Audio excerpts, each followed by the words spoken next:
ఆమె కల్పన గారు అందరితో కలవడానికి చాలా ప్రయత్నం చేస్తారు. అంటే తన ఒంటరితనం బయటపడకుండా, తన లోపల ఉన్న ఆ భయము అవన్నీ బయటపడకుండా ఒక గంభీరంగా కనిపించడానికి, నేను ధైర్యంగానే ఉన్నాను అని చూపించడానికి అందరితో ఈజీగా కలిసిపోతారు. అందరితో బాగా మాట్లాడతారు. బట్ అది కూడా వర్కౌట్ అవ్వలేదని ఒక టాక్ అయితే అవ్వచ్చు, అయ్యుండొచ్చు. కాకపోతే ఏంటంటే సి నలుగురిలో కలిసినప్పుడు అందరితో మాట్లాడతాం, కలుపుకోలుగా మాట్లాడతాం, వాళ్ళు కూడా మాట్లాడతారు, అంతా పై మాటలు ఉంటాయి. At the end of the day వెళ్ళిపోయిన తర్వాత ఎవరు కూడా మనకి మనసుకు నచ్చిన ఫ్రెండ్ అనేవాళ్ళు ఉండరు.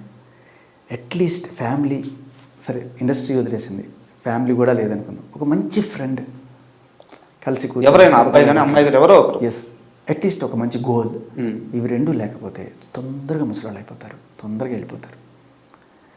కొంతమంది ఉంటారు, మీరు గమనించండి, వాళ్ళకి ఎన్నాళ్ళైనా సరే వాళ్ళలో ఆ యూత్ఫుల్నెస్ అలాగే ఉంటుంది. ఎందుకంటే they are always in to something, they'll keep doing something. Uday Kiran చూడండి, రంగనాథ్ గారు చూడండి. ఉదయ్ కిరణ్ లైక్ ఆయన చదువులో పెద్ద రాణించలే, ఇండస్ట్రీకి వచ్చాడు, తక్కువ మనకి ఆయనకు ఫేమ్ వచ్చింది, టప్ టప్ టప్ అని వరుస పెట్టి సూపర్ మెట్రికులస్ రైజ్ అది. సో ఆయన ఏంటి, యాక్టింగ్ చేయడం మాత్రమే. తర్వాత ఒకవేళ ఫ్యూచర్లో రిటైర్ అయిపోతే ఏంటి, ఎన్నాళ్ళు ఉంటావు హీరోగా? 10 ఏళ్ళు 20 ఏళ్ళు, సరే తర్వాత ఏంటి? అందరూ బాలయ్య బాబులాగా చిరంజీవిలాగా ఉండలేదు. తర్వాత కూడా 60 years దాటినా కూడా వాళ్ళు లైక్ 20 ఏళ్ళ హీరో ఇంత డ్యాన్స్ చేయగలరు వాళ్ళు. అందరికీ అలా ఉండదు. బట్ రియాలిటీలో కొంత మనం ఆలోచించాలి. ఆ బ్యాకప్ ప్లాన్ అనేది కూడా ఇప్పుడైతే ఇప్పుడు ఉదయ్ కిరణ్కి అయితే చాలా ఎర్లీగానే జరిగిపోయింది పాపం తన లైఫ్లో. పాయింట్ ఏంటంటే కెరీర్ బాగున్నప్పుడు అందరూ నీ చుట్టూ ఉంటారు, ఉదయ్ కిరణ్ ఉదయ్ కిరణ్ ఉదయ్ కిరణ్. బట్ ఒక్కసారి కెరీర్లో నువ్వు దెబ్బలు తిని నువ్వు ఫ్లాపుల్లో ఉన్నప్పుడు పెళ్ళం కూడా పట్టించుకోకపోతే. ఉదయ్ కిరణ్ ప్రస్తావన తెచ్చారు కాబట్టి అడుగుతున్నాను. అంటే ఉదయ్ కిరణ్ చనిపోయినప్పుడు ఆ రోజు ఏం జరిగిందో మీకు కంప్లీట్గా తెలుసు, మీరు అక్కడే ఉన్నారు.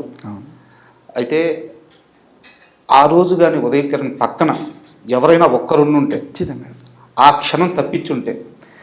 ఉదయ్ కిరణ్ రేడియోకి చాలాసార్లు వచ్చాడు. ఎస్పెషల్లీ నేను నాన్ స్టాప్ 100 గంటల మ్యారథాన్ చేశాను రేడియోలో, ఆపకుండా 4 రోజులు ఆహారాలు నేను నిద్ర లేకుండా కంప్లీట్గా చేశాను. ఆ టైంలో ఫైనల్ లాస్ట్ 1 అవర్లో తన గెస్ట్గా వచ్చాడు. చాలా it's like a good friend. ఇప్పుడు రాజ్ తరుణ్ ఎలా నాకు ఫ్రెండ్, ఉదయ్ కిరణ్ అప్పట్లో చాలా మంచి స్నేహితుడు. కానీ అంత అడపదడప మాట్లాడుకునే ఇది ఉండదు. నాకేంటంటే ఈ పబ్బులు ఈ గంటలకు దూరంగా ఉంటారు, మందులో ఫ్రెండ్స్ ఉండరు నాకు. బట్ ఆయనతో అప్పుడప్పుడు ఉండేది.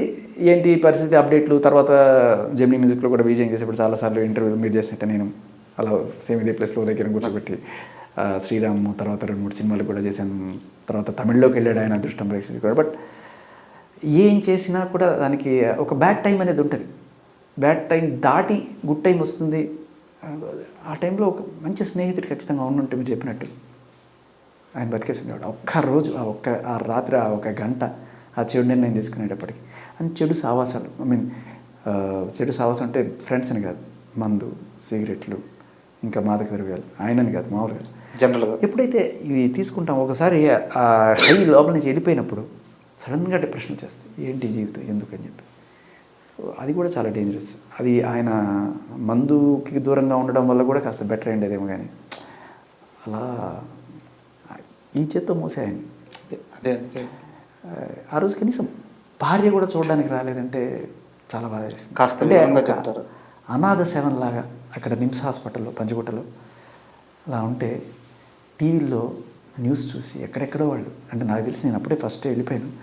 అప్పుడే కొంతమంది మన ఇండస్ట్రీకి సంబంధించి ఈయనతో పాటు యాక్ట్ చేసిన కొంతమంది స్టంట్ మెన్, ఫైటర్స్ వాళ్ళందరూ వచ్చి అక్కడ నిలబడ్డారు.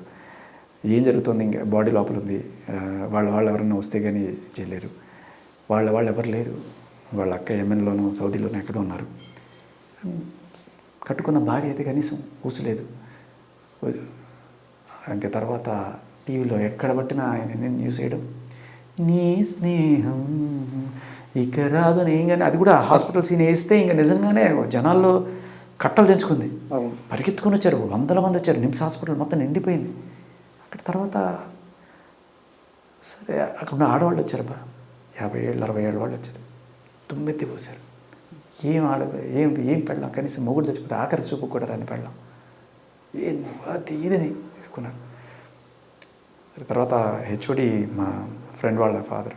సో ఇంక తర్వాత నేను హాస్పిటల్ మాట్లాడి నేనే సంతకం పెట్టి తీసుకుని, అవునా, ఆ తర్వాత ఎప్పుడో వచ్చారు వాళ్ళు. అప్పటికి ఇంకా ఎస్ఆర్ నగర్ దాటిన తర్వాత ఒక శ్మశానం, అవును, పంజాబ్ అక్కడికి తీసుకెళ్ళారు. అక్కడికి తీసుకెళ్ళి చేసిన ఇంకా నా వల్ల కాల అక్కడ దింపేసి అంటే అప్పుడు కూడా ఫ్రెండ్కి ఒక కడసారి వీడుకోలు అని చెప్పుకొని అలా చేసాం. కానీ మా వల్ల కాల అక్కడ దూరంగానే ఉండిపోయా. ఇంకా ఇండస్ట్రీ పెద్దలు వచ్చారు అప్పటికి, మన మూవీ ఆర్టిస్ట్ అసోసియేషన్ వాళ్ళు వీళ్ళు వచ్చారు, తీసుకున్నారు, చేస్తున్నారు. అది తెలిసి మొత్తం ఒక శ్మశానం స్టేడియం అయిపోయింది ఆ రోజు మొత్తం. కనీసం ఒక 500 మంది దాకా శ్మశానాలు అలా చుట్టూ అలా ఉన్నారు. జరిగింది దహనం. బట్ అది అట్లా జరిగింది. బట్ నాకేమనిపించిందంటే తర్వాత అటువంటి సిచ్యువేషన్ ఎవరికి రాకూడదు. ఇప్పుడు రాస్తానికి ఇటువంటి అంటే లైఫ్లో ఇటువంటి దెబ్బ పడి రేపు ఫ్యూచర్లో ఏదన్నా అయితే మళ్ళీ మనం క్షమించుకోలేము. అంటే తర్వాత ఉండుంటే బాగుండేది అనుకోవడం కంటే అది ఇప్పుడు ఉండడం బెటర్ అంటారు. నేను అనేది అది, ఎవరన్నా మీ ఫ్రెండ్స్ ఎలా లోన్లీగా ఉన్నప్పుడు వాళ్ళని పలకరించండి, ఫోన్ చేయండి, ఎలా ఉన్నావు, జస్ట్ ఒక నోటి మాట. వాళ్ళకి ఏం అవసరం లేదు, నువ్వు డబ్బులు ఇవ్వక్కర్లేదు, ఏంటి కాసేపు వెళ్ళి కూర్చోండి, వాడికి ఇష్టమైతే ప్యాక్ ఆడండి, లేకపోతే చెస్ ఆడండి, కాసేపు కూర్చోండి. ఐ డోంట్ ఎంకరేజ్, బట్ కొంతమందికి మందుల స్నేహాలు ఉంటే ఏదో ఒకటి కాలక్షేపమైనా చేయండి. ఆ టైంకి అతన్ని ఎస్ అది దాటించడానికి అంతే. మంచి ఇన్స్పిరేషన్ ఇవ్వండి. అరే 50లో 60లో హీరోలు అద్భుతంగా అవుతున్నారు, టైం వస్తుంది. భగవద్గీతలో ఒకటి ఉంటుంది, ఒక సంతోషంగా ఉన్నవాడు బాధపడేవాడు సంతోషంగా ఉన్న విషయం ఒకటి చెప్పయ్యా అంటాడు. అంటే ఈ క్షణం శాశ్వతం కాదు అంటాడు ఆయన. ఒకడు బాధలో ఉన్నా ఇది శాశ్వతం కాదు, ఎందుకంటే రేపు ఆనందం వస్తుంది. ఆనందంలో ఉన్నా శాశ్వతం కాదు, రేపు బాధ వస్తుంది. So just wait for your time అంతే. అది ఈవిడ చేసింది కూడా కరెక్ట్ కాదు. ఇవాళ ఆవిడకి ఏదో కెరీర్లో కొంచెం డౌన్ ఫేజ్ ఏదో వచ్చింది అన్నంత మాత్రాన ఎప్పటికీ అలా ఉంటుందనేం కాదు కదా. ఇప్పుడు కీరవాణి గారు ఆయన ఆ ఏజ్లో బాహుబలి అందించారు మనకి, ఆస్కార్ తర్వాత సో అద్భుతాలు చేస్తున్నారు. వయసుకి సంబంధం లేదు. మనం ఎలా ఉండాలంటే మద్యపానం తీసుకోకూడదు, కానీ జ్యూస్లా కాకుండా వైన్లా ఉండాలి. ఎందుకంటే వైన్ ఎంత ఓల్డ్ అయితే అంత వాల్యూ దానికి, అంత టేస్ట్ దానికి. బట్ జ్యూస్ 2 రోజులు కుళ్ళిపోతుంది. సో మనం ఎంచుకునే కెరీర్ కూడా అలా ఉండాలి. నేను యాంకరింగ్ చేశాను కొన్నాళ్ళు, నాకు తెలుసు కొన్నాళ్ళకే బ్యూటీ ఫేడ్ అవుతుంది. బట్ ఆర్జీ అలా కాదు కదా. ఇట్స్ వాయిస్, నీ ఇంటలెక్ట్, నీ తెలివితేటలే నేను తీసుకెళ్తాయి. ఇప్పుడు కూడా నీ మేధస్సు నమ్ముకో. ఓల్డ్ ఏజ్ అయిపోవచ్చు, ఇది పెరుగుతుంది ఇంకా పెరుగుతుంది.